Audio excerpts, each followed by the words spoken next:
Networking can be an amazing marketing strategy and one we haven't really touched on much in this podcast. So I've got networking expert Kellie Briggs on the podcast with me today. So join us and have a listen to episode 44. Let's go. Hey, welcome to the Small Business Made Simple podcast, brought to you by socialmediaandmarketing.com.au. Being in business is never easy, but it can be simple, or at least simpler. Join me, your host Jen Donovan, every week where we focus on marketing, social media, and working towards simplifying your business. You with me? Let's do this. Gonna dream it big, 'cause someone out there listening. Everyone's got a voice to give, and it's time I heard you whistling, 'cause there's no point at all, in dreaming small.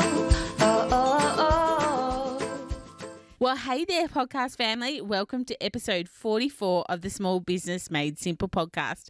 Thank you, as always, for lending me your ears today. I know you have lots of choices out there, and I sincerely appreciate you making me one of them. If you're a first-time listener, then super welcome to you. I am so pleased to have you here. So I'm your host, Jen Donovan, and as you'll learn along the way, I pretty much live, breathe, and dream marketing and social media. But I'm really happy to have you here with me today. Today's episode is brought to you by my brand new course, Facebook Ads for Beginners. It's up, it's out there. If you're interested in learning Facebook long before the silly season comes, then this is the time for you to get and dig into Facebook Ads for Beginners. If you're interested in having a look and making Facebook ads a priority in your business and a priority in your marketing strategy, just go to my website, socialmediaandmarketing.com.au/Facebook, and have a look at it there. Today, as I said in the intro, I do have a special guest, Kellie Briggs from Business Networking by Design, and we are talking all about networking as a marketing strategy. Now, Kell's walked the walk and talked the talk when it comes to networking, and I'm so happy to have her on to talk about something we haven't really spoke much about on this podcast. But before we get to that, let's do the discovery of the week. My discovery this week is an app called StoryArt. Now, I'm a really big fan of Instagram stories. I'm always on the lookout on how I can make them better for my business and also pass on tips and tricks to other business owners like yourselves as well. And I have to say, StoryArt is new for me, but so far I am really loving it. So much so that I've given them my money. Yep, the app is free, but if you want to upgrade for more templates, etc., you can, and that's what I've actually done. It's only available on iOS as far as I know, but if you're trying to up your Instagram game, which is pretty much where it is at the moment, I do have to say, then StoryArt could just help you do that. And the templates are pretty cool, if I do say so myself. So go and have a look at StoryArt. It's available where you get your apps on iOS. As always, just a little disclaimer, my discoveries are just that, and I'm in no way affiliated with them, but I promise to tell you if I ever am. I just really love them. I love having a new discovery every week and sharing them with you, my listener. But of course, if you have a little discovery that you would like to share with me and share with the rest of my audience, then I would love for you to get in touch. You can email me at jen@jendonovan.com.au or tag me at Small Business Made Simple on Instagram. I'd really love to know the tools that you're using to make your life simpler in your business. So let's dig into this week's episode. Now, I'm not sure about you, but until very recently, I really didn't like networking. The thought of talking to strangers, feeling like I was being judged and having no idea what to say made me feel completely and utterly sick in my tummy. I am very much a people person, but networking just made my stomach roll. I'm still not a massive fan of networking, but I am very aware of its power as a marketing tool and therefore have learnt to, as I say, put my big girl undies on and just get on with the job of networking. I have found one of my most endearing strategies at networking events is to be the listener. Everyone loves the listener, and often people remember the nice, kind, lovely person who stood there and listened to them, because everyone's favourite subject is themselves. So if you don't network, then I'm hoping this episode might change your mind. I know it's something I definitely need to do more of. So anyway, let's get into my interview with the queen of networking, or even the Beyonce of networking, Kellie Briggs. I actually met Kellie online. We're in the same group for one of the courses we've actually bought, and we ended up in a LinkedIn pod group together, and our friendship has just flourished there since. She's about a 5-hour plane ride from me, but in 2019, of course, distance is no barrier to get to know someone. She's also a fellow podcaster, so I absolutely love that. And it's so good to talk to other podcasters. Makes you feel like you can keep going and everything will be all right. Kell's podcast is called Business Networking by Design, and I suggest you have a listen in after, of course, you've listened to this one. What I know about Kellie, I've mainly heard on her podcast. She's very, very passionate about networking, and I loved our conversation today. Everything she's learned about networking has come from real-world experiences that she's had needing to, of course, network to find customers to grow her businesses. So without further delay, let's get into the podcast with Kellie. Thanks so much, Kellie, for coming on the podcast. I am super excited to have you here. It's been, a little bit of a juggle for us to get our time flights right with, our different time zones, but I'm really excited to have you here. Thanks so much, Jen. It's been a little while trying to get here, but I'm so glad we're finally being able to talk. So, thanks very much for having me on.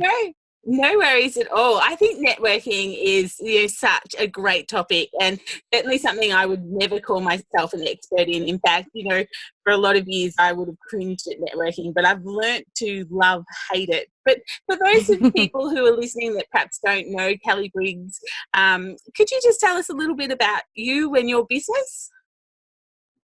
Yeah, sure. So I teach business owners how to network, and I came about that probably in about 2011. I had my own company, and I found that I actually enjoyed networking more than I enjoyed my company and building my business. So it sounds terrible, but I really did.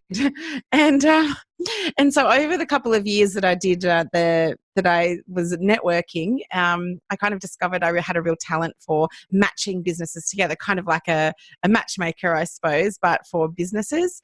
And I was able to see how much they aligned together and could, work together to build some real profitable programs in their companies together. So I ended up, after a couple of years of really learning how to network and teaching people how to network within sort of another networking organization, I ended up changing direction of my business and hosting my own networking events and teaching business owners how to network online. And, I wrote a book about how to organize your networking and things like that. So I really just did a 180 and kind of left my company behind and went straight into teaching business owners how to network, because that's where my passion was. And I think it was because, to start off with, I learned one way of networking and I didn't feel it really gelled with me. And as I started to branch out on my own, I found there were many different ways to network and be successful. So I really felt that I needed to get out there and teach business owners how to do it in a way that suits their personality and their business, which is unique to them, and not the way that they can kind of see, networking getting done online or at networking events and things like that. Yeah. And I think, maybe to some of our listeners today, but certainly from my experience, networking was kind of a bit of a dirty word for me. I really felt that, it was something that felt salesy for me, and it turns out I was just hanging out in all the wrong places, because network can actually be fantastic, and I've actually found networking to be an amazing business marketing strategy in my business. But from your experience, why is it such a great marketing strategy, do you think? I think when I first started finding I had a passion for networking, I felt that at the time, there was a lot of presence on social media. There was a lot of easy access for businesses to build their profile on Facebook and Instagram and things like that. But I don't know if you remember, but when Facebook changed their algorithm kind of that first time when, you had 100% visibility when you had a Facebook page, and it kind of went down to 6% overnight. And I'm trying to remember the year, but it was probably about 5 years ago or something like that now. And I really found that a lot of people really struggled with that in their business because the things that were tried and true for them were no longer working, and they were having to work harder to get that visibility. But the things that I was seeing, that those people that had those networks offline, whilst they were still having to change what they needed to do online to keep up, but because they had these relationships offline, and building their network, they still had a lot of income coming into their business, and it was like a fail-safe for their business. So I really felt that, building the relationships was another, you're kind of like you're future-proofing your business if you're building your relationships. And I really felt the same way as you did when I first started networking, because I joined a Business Networking International group. And whilst that was really great, it was really kind of like very male dominated and very sort of, I don't know, I don't think I fit in really well. I was kind of like a female and probably about 20 years younger than everyone else there. And, it was really what the stereotypical thing that you think of with networking. And I didn't back then understand that networking and building a network are two different things. So you can go networking and you can go to networking events, but when it comes to actually building your network, that's something separate. So you going to networking events contributes to building your network, and the focus needs to be on building the network versus, sort of just going to networking. So I found that people that had built really genuine relationships within their business were getting such great success online and offline. So I found it kind of future-proofed the business quite a lot with having to build those long-term genuine relationships. And the other benefit that I found was that it was such a nice way of doing business. So I'm a people person, and I like to talk to other people who are, successful and doing what they love and things like that. So I really feed off the energy of those people that are doing that. And I found that it was also such a nice way of doing business. It's not as socially isolating as, sitting in your office and just being on the online space all the time. It was really nice to get to know and build that close network of, people around you. So, it was nice to be connected, and I felt like I was like future-proofing my business. And the other thing that I felt was it was a really great way to amplify your marketing reach, I suppose, because it's not just you trying to bring in customers to your business, it's your network trying to bring in customers as well. So I found it such a great combination of, trying to bring in clients when you're not having to pay for the clients to come in yourself, but your relationships are doing that for you, and they're doing it for you over the next sort of 12 months, but 2 years, 5 years, 10 years, because you're investing time and into people and building that relationship. So the referrals to your business kind of naturally flow because people get to know you. Yeah, look, and I think that it's probably one of the things that I keep, saying to my audience is, face to face, like it's just so powerful. And like you were saying, it's really good for several different reasons. And of course, setting up your expertise, like if you are trying to be the expert in your space, doing it face to face amplifies it so much quicker than social media. I have no stats on that, but just from personal experience and watching other clients, I would assume it would be significantly more amplification. Gosh, that's a big word. Try and say it again. It would be really significant how much quicker you can move things when you've got that face-to-face relationship. And like I say, picture-proofing, I love that, from a networking context.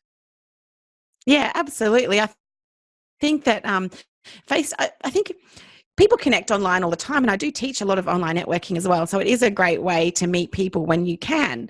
But I think, that face-to-face, it builds rapport quicker and it builds trust quicker, more quickly than, sort of having to meet in different sorts of ways. And people get to know, they get to know your idiosyncrasies and things like that, and your personality shines through a bit more when you do the face-to-face networking. But I really find that for me, with the face-to-face networking, I kind of use it to, I don't know, I'm there shopping for people to bring into my network, when I'm going face-to-face networking. And it is building trust and rapport quicker, and you are getting to talk, get to meet the person behind their business, which is, what I really, really love. But I'm kind of going, do I see myself building a relationship with you or not? And I think that is quicker to do that, face-to-face interactions. Yeah, definitely, definitely. For those who are listening that don't know, Kellie actually has a podcast, Networking by Design. Is that right? Did I say that right? Business networking by design. Yeah, beautiful. So one of the episodes I listened to, which, I was probably where the relationship between you and I started, was all about the different personalities, different networking personalities, because it really resonated with me, made me giggle as well, but also really resonated with me, because I really did have a fear of networking. And for me, getting over that fear was being the listener. So that was the way I coped with networking until I became comfortable with it. So I would go there and I would be the listener person. And I think everybody loved me because I listened. There wasn't too many people in the room that would listen. They were all there to talk. So but that's how I got comfortable with networking. But what are other strategies? If someone's listening and they think, I can't network, no, too scary. What are some other coping mechanisms that works really well for different personalities?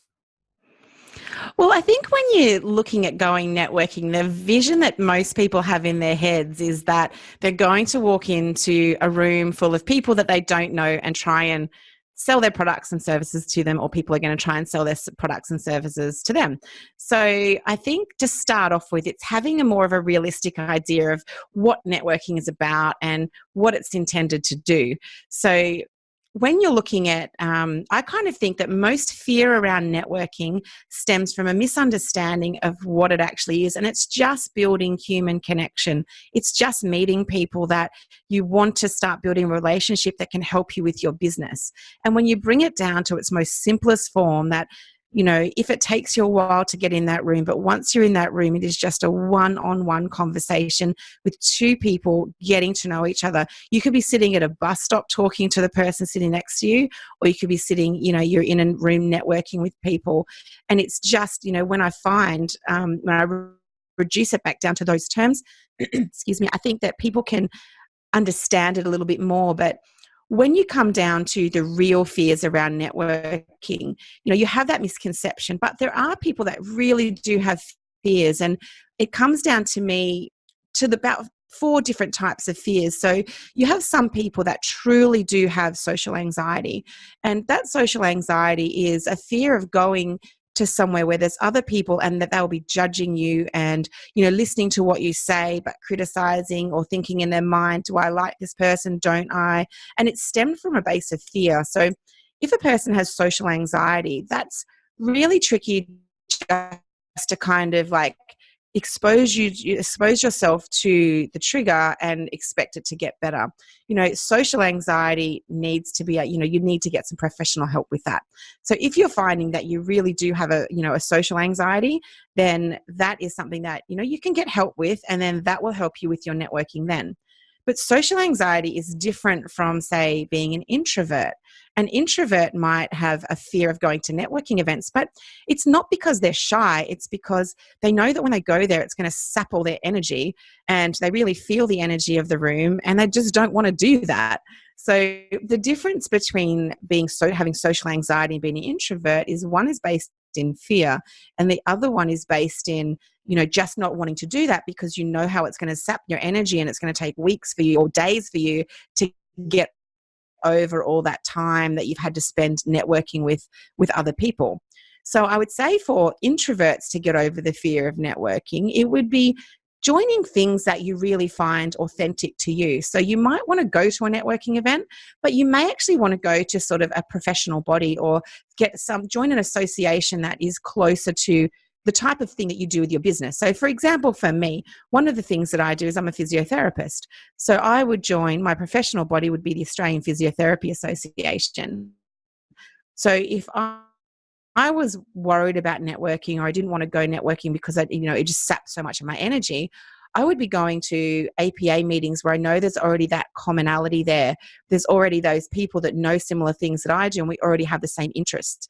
So you're kind of networking via learning about something else. And that kind of works really well for introverts. And I really would like to say that introverts make amazing networkers because, and I know you and I were talking about this just before, but you have great listening skills. So people love to be listened to. And if you're an introvert and you can go to a networking event or get in a relationship with another person, then you're actually better than an extrovert who can't focus and is just worried about meeting the next person when you're networking. So I think for introverts, find a really good way that it's right for you, and then plan that time off after you've had that networking event so that you can recover your energy. So you have people that have social anxiety, you have people that are introverts and have that fear, that energy sap, but you also have people that are afraid of public speaking. And they feel like that when they're going into the events, it's going to be a bit of public speaking or speaking within a group of people. And they have a real fear based in that. And that's one of the most common fears on the planet. So if that's your fear, you're not alone with that. Like, honestly, so it's a really common fear. And I feel like with this one, it really helps practicing a little bit, but B, just reducing it down to what it really is. It's a series of one-on-one interactions. You're going into that room and just talking one-on-one and having a conversation. You don't have the expectation on yourself to have to do a sales pitch or an elevator pitch. It's just, hi, Jen, how you going? What brought you here and things like that. And that's how you get to know people. So I feel like, those three things, and then having just that fear of going into a new environment or something new, it's kind of, they're the kind of main fears that I see. And if your fear is just going into a new environment and doing something new, that's very normal to be nervous when you're going to start doing things like that. So the more you do it, the better you get, and the less and less anxious about it you'll be next time. So I find with networking, it's kind of like those kind of are the overarching fears, but the biggest thing is putting networking into perspective. It's just going to meet other people that hopefully you'll like, and then you'll bring them into your network and get to know them better one-on-one over time. Yeah, and I think we seem to build this thing up when we start looking at going to a networking event where we think that everybody in the room knows everybody and we're the only person who's not going to know anyone. Yeah. I think, that's how I think anyway. I'm not quite sure whether that's a common fear or not, but I think, oh my God, everyone else is going to know someone and I'm just going to be the odd one out. But, reality looks like that there's probably 4 or 5 of you who don't know anyone, and they're probably the ones that gravitate together. I remember one networking night that I went to that I was completely out of my depth. I found someone who produced wine. I was like, well, you're the person I'm going to speak to because I know a thing or two about wine. I don't grow it, but, I found something in common and then I stuck with them. So that's how I kind of, got over that fear that I had that night. But I think, great advice with, breaking it down to it's just one-on-one conversations and maybe having that very first question up your sleeve that breaks the silence, like you said, so what brought you here? Just something as simple as that. Have that in your head. So after simple you as that. Break the silence and you get them to talk first. Yep. And sometimes I find the best conversations are actually made in the coffee queue. So, because you're all there kind of for a reason and you're lining up to get coffee, and what a great commonality that is. So, your tea. No, you won't do my network. No. I'm a tea person. No. So you've already got sort of some, commonality there. You're in the queue waiting and, you can make a little bit of small talk there. And I think that is one of the other things too, is a lot of people don't like that small talk, and that, as you say, it's having that first thing to say. So if you can think of, and I always tell people ditch the sales pitch and ditch the elevator pitch, because I just find that it sounds so fake and robotic, yet we make so much of a big deal about it before we go to a networking event. So I remember when I first went, I first started networking and, I had I had a 30-second sales pitch, a 10-second sales pitch, a 60-second, elevator pitch, and all these different things that I could say. And I can imagine if I had have actually been able to remember it, I would have sounded like a robot, and the person would have been thinking like, who is this person? You know, when did it become wrong to just start a conversation by saying hi, you know, and that's, and making eye contact and saying, how you going? And, you know, the weather's crappy, or, you know, I barely made it here, or do you have kids? Or, you know, those kind of things that show the person behind the business, and taking the pressure off yourself to actually have to sell your business or sell yourself, and just reduce it down to its basic form of getting to know someone. Yeah. I think my mentor always sort of taught, you know, said that when we were talking about elevator pitches and, you know, knowing, you know, what you're an expert at and that sort of thing, and we would spend like hours curating this thing, and then it was basically, okay, so it's best thought, never spoken. So, you know, Never, exactly. You're an expert at, but you never speak it. That is never a sentence you come out with, you know. So I thought that was, you know, it's a piece of advice I've definitely taken with me. Yeah. So I guess networking events, certainly there. Sorry, go. No, I was just going to say, I think over the years, it's kind of like we've built it up to be this like big, important thing, that it's come from the sales and marketing world in that respect. So networking was for sales. So then it becomes a very hardcore thing, but now networking is used to build relationships and things like that. So there's a few of those really old dinosaur type of networking traits that we need to kind of like stamp out. And I suppose that's one of the biggest reasons why I actually went into teaching networking and to having my podcast, was to spread the message to the wider audience that, you know, this is what you think networking is. It's not that. It's, you know, it's something different that you'll probably end up liking once you get to know it. And then let's just, you know, collectively, I want to, you know, stamp out all that stuff that is traditional networking that's so stiff and awkward. And, you know, if we can get rid of that, then I think people will really love being able to network and build those connections. And that elevator pitch was just one of those dinosaur things left over from then. Kellie, the trailblazing networking lady. Absolutely. Break all those molds. It sounds great. I guess I'm from, you know, I'm not from a capital city. I'm from, you know, regional Victoria, or regional New South Wales. And there's really not a lot of networking events around where I am. So if someone's listening to this podcast and they think, well, I don't know where there's any networking events, or, you know, I've never looked into it, where should they start? And if there's none, should they start their own? Yeah, well, I think when you're regional, and because this is such a big thing in Australia, because having a business now, you can have a business online and you can have a huge reach. And with the internet, you're not, you know, your geographic location is not a disadvantage anymore.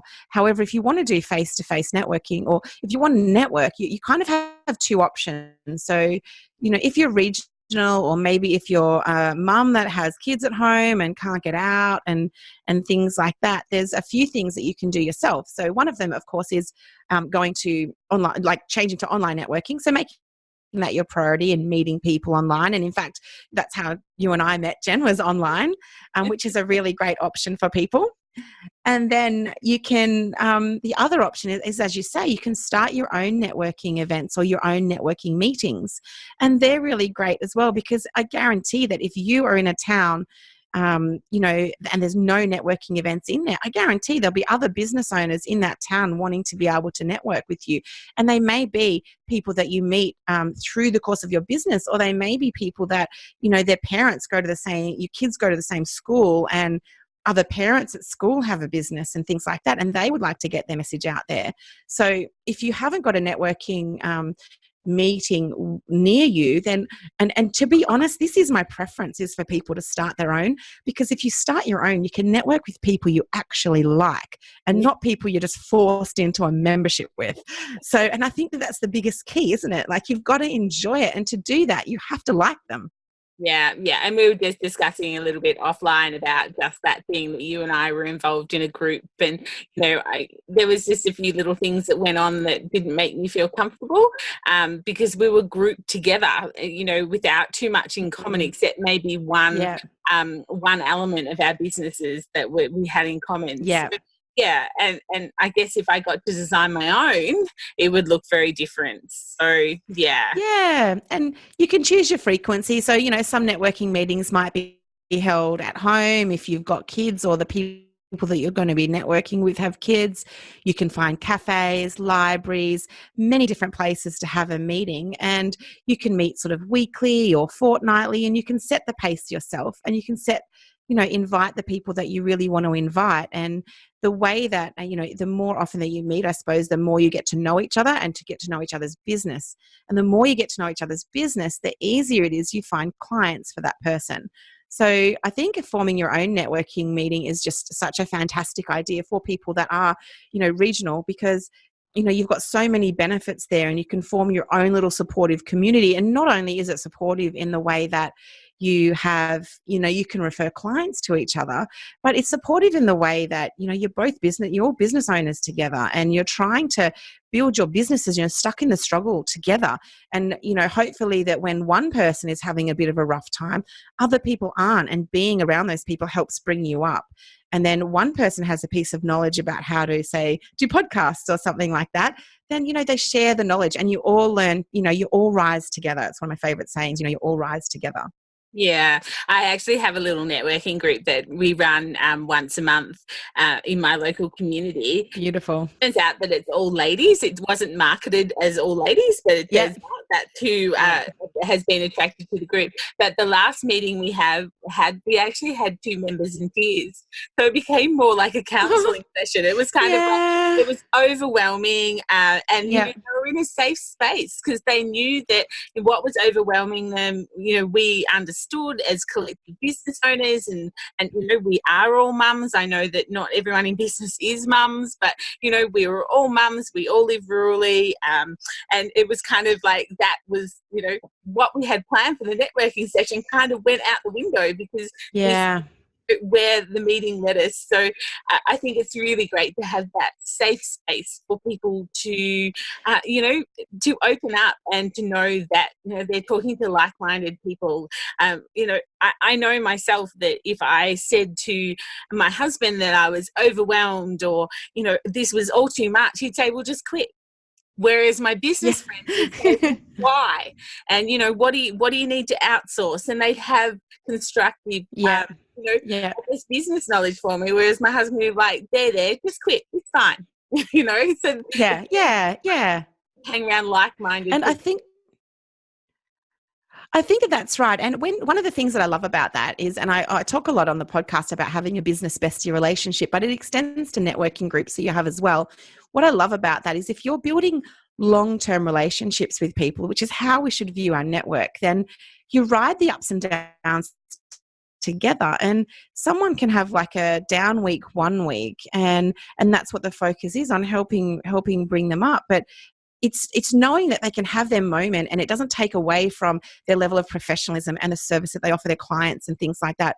It's being human, and knowing that as a business owner, particularly I think as a woman, I find it hard to compartmentalize. Once upon a time, I probably could, but I find it hard to compartmentalize parts of my life so that they don't completely impact on each other. So if I've got my business and I'm having a rough time with something else, then they do kind of overlap, and you'll make different decisions and you'll feel differently about it. And to have that supportive network that know that you can trust to talk to be encouraging, they give you the right sort of nurturing that you need and the gentle push to go in a direction that you need to go into. They're all characteristics of people that you should be looking for when you're forming your network. And if you don't feel comfortable around the people that you're with, then you've probably got the wrong people in your network. And it sounds like, Jen, you've got an amazing group of women there in your networking group. So that's awesome. They are very, very amazing. And I love them all very dearly. And it kind of, we've spoken a lot about networking with people that maybe we would like to do business with one day, or we would like them to do business with us one day. But I think it was almost your latest podcast, and it really struck a chord with me. And it was about networking with your competitors. Yeah. And I just thought that was such a unique sort of spin on networking, because for me, I have just recently, had one of my competitors, but probably not really a competitor competitor, but very much in the same space, rural as well, reach out. And we had coffee, and I've learned so much from her. And Yeah. hopefully she would say the same, just in being able to talk to someone who was actually in the same space as us. And so I really thought, we do, like you said on the podcast, we talk about community over competition, but we don't often actually enact it. So I just thought, what does that look like? How is that different for networking, do you think, networking with your competition or approaching, competition to start networking with? Yeah, so I think it's and if I was to say, I don't want people to think that I'm totally comfortable. I just was born out of the womb being able to network, or being able to network with my competition, or I started my business myself. I had no one else around me that had a business. I joined a networking group, things like that, and then I had just as much fear as anybody else did when talking about their competition. And I remember, like, someone could start up a company similar to mine being in Australia, someone could start up a company of mine in the UK, and all of a sudden I'd be like, what? Someone's doing the same thing as I am, even though they're on the other side of the world. So I have been there in a place of fear with this. But it has been over time, and looking at relationships that have formed and seeing the fantastic benefits of, networking with your competition. And the first thing I would say is to not necessarily look at your competition as your competition, because that is, I really, really believe, and the internet has opened this up for everyone, there is so many people in the world that needs your products and services. And there's enough clients in the world for everybody. You just have to find them. And just because someone's doing the same thing as you, it does not mean that they're your competition. They're not you. They can never be you. And I know we hear this a lot, they can never be you and you're you. But when you're network, I really find if you wanted to take this one step further and not just be a collaboration over competition type of scenario that we do see everywhere, it is to have a look in your business and see how you can network with your competition. Because I've seen the most beautiful relationships work together by these people that, at the time when I was seeing them, they were a lot more evolved as a human than I was, and as a business owner than I was, because they were doing this together. And I just thought, wow, that's amazing. Even me, who'd started networking a long time ago, was still talking about, networking with people who are in similar fields than you. So you're not competitors, but you're in similar fields. And then taking that one step further and go, you know what, let's have a look at the people that are in the same field as us. What can that do for us to grow our business? How can we network with them to, send clients to each other even? So when I look at networking with, your competition, you kind of think about, what if they steal my customers, or what if people like them more than me, or what if I reach out to them and they're going to reject me? There's a lot of things like that going around. But when we put these fears up in our head, but there's very often not much in reality to substantiate those sort of thoughts that we have. And people are people, and we often really want some support as well. So I find when you're looking at networking with your competition, one of the things that you can get from networking with them is empathy and support. And, they're in the exact same industry as you are. They are maybe in very similar situations, and you can get some great empathy and support, because certain industries at certain times are not fun to be in. And if your industry goes through that at a certain time, then it's really great to have, like-minded people. And at the same time, if you have lots of technological advances in your industry, then it's really great to be able to know those people, so that, you can talk together about it and learn about those sorts of things together. So looking at competition, that you're looking at it more like they are sort of like companions and collaborating together, rather than actual direct competitors. So I've seen competition as, a really great source of support, because as long as the people are not looking at each other as competition and looking at each other to grow as business owners and to learn as much about the industry they can, well, that's the perfect solution for that. But the other aspect of, and if your morals and values align, then that helps as well. Like, that these people are, they're your type of people. Exactly. The fact that they do the same job of you is just a bit of a bonus, but you would be friends with them anyway, because they're exactly. People. Exactly. And people are drawn to you for different reasons too. So someone might want to be your client and because they're really drawn to you, but just because I do the same thing as you doesn't mean they're going to like me in the same way. People are people, and we're attracted to different sorts of things, and that's okay. You know, it's fine for people to be, you know, to be attracted to one sort of company and one message and one lot of branding and maybe not to another. And, you know, that's completely fine. I think another side of things is one, like I saw a relationship and I helped introduce these business owners together actually. And I didn't realize that when I introduced them together, that this was where the relationship would go. But there was a company that had a computer workshop. Both two companies had computer workshops and IT workshops. And I introduced them together and they actually ended up collaborating and working together and referring business to each other. So one of them hadn't been, ever since he opened his small business like 6 years ago, he hadn't had any holidays, taking any holidays at all, because he was worried. He's a one-man band. He was worried about what was going to happen to his clients and customers and providing that IT support if he were to go away. And I can't imagine never having a day off in sort of 6 years. But these people got to know another computer IT company and they ended up, you know, building a relationship strong enough that they trusted each other enough so that, you know, when one went away, the other one would be caretaker of their business and their clients and have someone to talk to. If someone rang their 1-800 number, there'd be someone on the other end of the phone.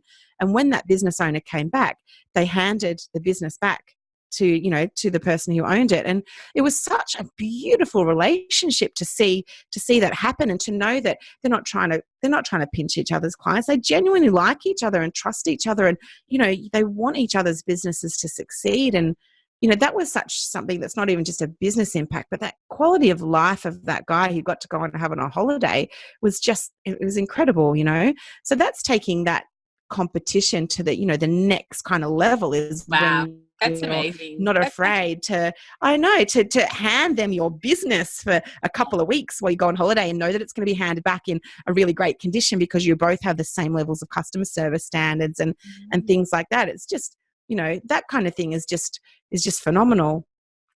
The other side of things that the other side of the things that I really enjoy seeing is when you get a bunch of people that do the same thing, but they have different sort of expertise within that same sort of category. So on the podcast, I kind of talked about copywriters and how you can get copywriters that have different sorts of expertise and they like to do copy for different sorts of things. Some might like just about pages. You know, they might just want to write the copy for about pages. Some might want to do other website pages. Some might do copy for the backs of books or, you know, lots of different types of things. Some might do copy for email sequencing and sales sequencing and launching. So I've seen these online summits where those type of people, they all do the same thing, but they've chosen an aspect of their business that they like the most. And they've been able to formulate like a product or a service to actually sell to people that enables them to have this holistic service. So instead of being exposed to one copywriter who's doing their best to try and meet all the clients' needs, you know, you've got this online summit where they're teaching business owners how to do these different aspects. And, you know, that works really well as well. And you're able to leverage the other people's audiences. So, you know, there's a couple of situations like that I've seen that I think are really underrated in getting together and working together and following this like collaborative. And even though you're doing the same thing, you know, you're not doing quite exactly the same thing. Yes. Yeah. I totally agree. I think that if you can get to that level in your business and have that level of trust, and, you know, the world can only be a better place if you, you know, have collaborations like that. So I think they're beautiful stories. Thank you.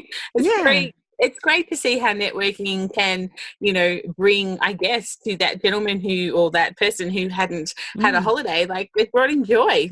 So yeah, that's amazing. That is so good. So good. Kell, it's been amazing having you on the podcast. Like I said, I've listened to your podcast and I have absolutely loved the fact that, you know, all this networking talk that you have and some fantastic episodes. But do you have any final thoughts around networking that I haven't quite covered today that you wanted to share? Yeah, I think I have a few little things that I think would really be helpful for the people that listen to your podcast or the business owners that you know. And I think that is when you're thinking of networking, there's a couple of basic things that always keep in mind. And I think one of them is to grow your network deeper, not wider. So when you're thinking of networking, people are, going out to different events and networking and trying to meet as many people as they can. But the real value in networking is building your network. So the more you get to know people, the deeper those connections, the more you will find that referrals will flow into your business. So one of the things that I say, that I hear a lot, is that, I've been out networking and it didn't work for me. And then I kind of, I get to talk to them further about what happened. And it was, they met them at a networking event and there was no referrals coming to their business, but that's all that they knew about the person. And, it's, the more you get to know people, the more they trust you and like you, and the more likely the referrals are to flow, because they genuinely know that you provide an awesome service and they're happy to refer their friends to you. So I would say, don't go out and try and meet 40 people and think that they're going to pass you business. Go out and try and meet 10 people, over the course of a year, but get to know them really, really, really, really well. So focus your network deeper and not wider. And the last thing I'd like to say is, the other thing I see when people go out networking is they're often trying to find people to sell their services to. And I know that this is a common experience. Like if you talk to a lot of people, I've tried networking, I went to this networking event, I walked in the room and everyone just pounced on me trying to sell me their products and service. Like that is so common. And it still happens. It disappoints me. And that's why I've got a podcast, because I don't want that to happen anymore. That's just rubbish. So what I like to say to people, and this took me a long time of network to actually get the true value of networking, is to network with customer sources for your business. So it's not just going out and trying to find one customer at a networking event that might like your products and services. It's going and finding a customer source. So one person that works probably in an occupation that is a natural feeder to yours. So they either see your client before you see it or after they see you, and they can refer clients to you naturally. So the example I often use is looking at talking to a plumber. A plumber came to one of my networking events one time, and he was looking, and I said, who are you looking to meet today? And he was saying, I'm really looking to meet clients that can use my plumbing services. And because it was my networking event, I knew he was in the room, and I knew that there were a couple of property managers in the room. So I said to him, you're far better off going and getting to know these property managers who each, manage 50 properties than, just trying to get one client from this room. So in the end, that relationship, they ended up getting together, and, that plumber became that property manager's preferred referral source. So the property manager was sending like 20 to 30 referrals a week to this plumber. It was crazy. So, if you had a few relationships like that, you wouldn't even know anyone else. But, those kind of things. And that's a mistake I find often people make is, looking for customers versus customer sources. So if you're going to increase your customers and you're looking for referrals, get to know customer sources rather than just looking for individual customers. And that's a great way of amplifying your business and knowing that you're not just out there looking for one customer. Hopefully 10, 20 customers will get referred to you over that year. Yeah, that's such great advice. Thank you. That makes so much sense, and can certainly make networking well and truly worth it for your business, because it does take time and energy.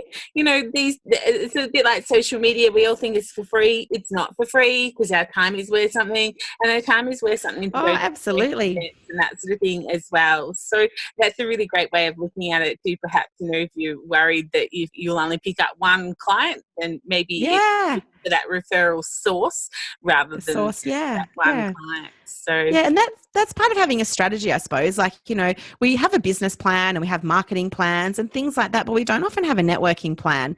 And that's one of the big things that I kind of like really push on people, is have that networking plan so that when you're going into things, you know what you're looking for and you know where you're going to end up. Because if you don't have a networking plan or a networking strategic plan, then it is really quite hit and miss when you go to do things like that. And you can, as you say, you can waste stacks of money and stacks of time going to these, things with not getting any results. So, being strategic and building your network deeper and not wider and things like that, and looking for customer sources are just such a great way to look at networking and to build your business, including networking as a part of your overall business structure. Yeah, yeah. And that's such a great segue into my final question, which was really about, if you've mentioned anything or if you have piqued anyone's interest, talking about networking, because it is a different type of marketing strategy that I've never talked about on the podcast. So hopefully, people are really get people's minds thinking and their brains turning over. But how can they get in contact? What's the best way to get in contact with you? Yeah, so I would say, if you want to if you want to learn a little bit more about networking, then certainly look up Business Networking by Design, the podcast on all the podcast apps. And you can find that also on kelliebriggs.com.au. But I'd like to connect with people. So the best place to connect with me would be through a Facebook group called Business Networking by Design. And in there, it's kind of like part networking masterclass and part networking. And it's where we really try and get to know each other. And I'm trying to get a really good bunch of people in there that can, connect online or connect in person and start to network that way. And that's a good way that if anyone has any networking questions about their particular industry, then I really welcome them coming into that group and posting in there, because I would love to give you one-on-one advice, in that group, so that I can help you with your networking, maybe send you some networking strategy or some directions or tips and tricks and things like that, and get to know each other. So look up the Business Networking by Design Facebook group. It's probably the best way to really, connect one-on-one with a great bunch of people. Yeah, that's great. And, I'm in the group. So, yes, I've Yay! that, there's some fantastic people in there as well. So that is awesome. Yeah. But I would recommend that people go and listen to your podcast, because, you've walked the walk. And, we were just speaking before about, not having a strategy and wasting time. And I know, having been an avid listener of your podcast, that is some of the traps that you actually fell into yourself. So, you're just not talking the talk, you actually walk the walk. So yes, I recommend that someone goes and has a bit of a listen to the podcast as well. But Kellie, it was brilliant having you on. Thank you so much for planting the networking seed. Thanks, Jen. Years. And hopefully we'll have to have you back on again, because there's just absolutely so much to talk about. So thank you. Thank you so much for having me on, and thank you so much for letting me be able to voice my love of networking and spreading the love, so that we can stamp out all that dinosaur networking garbage that we've seen, and spread a new sense of love for networking through the world. Yeah, beautiful. You heard the trailblazing first here, guys. All right, thanks, Kell. Take care. Awesome. Thanks, Jen. Oh my goodness, my gorgeous listener. I really hope that you enjoyed that. That was super. I really hope you enjoyed it as much as I did making it, and our conversations with Kell. I hope Kellie has changed your perspective on networking, as she has mine. But if you need some more convincing, head to the show notes at socialmediaandmarketing.com.au/44 and find the links to Kellie's podcast there and get listening. Before I go, if you're interested in my brand new course, Facebook Ads for Beginners, I'd love to be the person to teach you. I will take your hand. I will walk you through step by step, not only on the actual ads platform, but we'll get into goal setting and starting with the end in mind, and also looking at your client avatar, and so much more. It's my mission to help as many small business owners that I can, and this course was purely built on that core business value. I am so tired of small business owners not using the platform because they just don't know how. So if you're interested in reading more about Facebook Ads for Beginners, go to socialmediaandmarketing.com.au/Facebook. Of course, you'll get unlimited lifetime access, and as the platform changes, the course will change too. If you're not a part of my group, Like-Minded Business Owners, on Facebook, then please come over there and join in the great conversations that we have. It's part getting to know other like-minded business owners, and it's part social media and marketing education for you all. Of course, I will be back next Thursday with more marketing know-how and another great discovery. Remember to reach out if you've got a discovery you'd like to share with me and the rest of my audience. But of course, that is all for episode 44. I'd love to connect with you on social, so let's get social on social. You'll find me on LinkedIn, Facebook, and Instagram. So let's go and do that. And remember, my small business peeps, as my opening song says, there's no point in dreaming small. rising. Tell it like you feel it, say it proud, be true, and let us see you for the star that you are. No point in dreaming small.